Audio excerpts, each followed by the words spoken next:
الله الرحمن الرحيم. اللهم صل على سيدنا محمد الفاتح الماء أغلق والآتم الماء سبق ناصر الحق بالحق والهادي إلى صراطك المستقيم وعلى آله أكن قدري ومقداري العظيم. سبحان ربك رب العزة عما يصفون والسلام على المرسلين والحمد لله رب العالمين. بسم الله الرحمن الرحيم. حميم والكتاب المبين إنا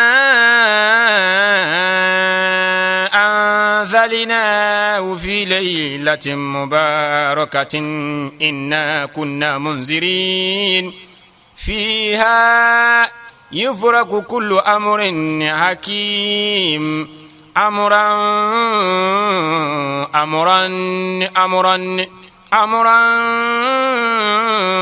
من عندنا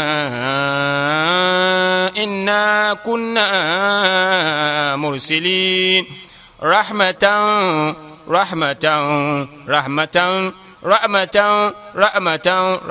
من ربك إنه هو السميع العليم. رب السماوات والأرض وما بينهما إن كنتم موقنين لا إله إلا هو يحيي ويميت ربكم ورب آبائكم الأولين. صدق الله مولانا العظيم. الله الله الله الله الله الله الله الله الله الله الله الله. ليلة القدر منيفة مجد فيها حنيفة تنزل القرآن فيها فهي للدنيا سلام. الله الله الله الله الله الله الله الله الله الله الله الله. وهي للدنيا سلام تنزل الأملاك فيها وترى الجنات فيها وترى الجنات فيها وهي تدعو المسلمين. الله الله الله الله الله الله الله الله الله الله الله الله الله. دخلوها بسلام بسلام آمنين دخلوها بسلام بسلام آمنين.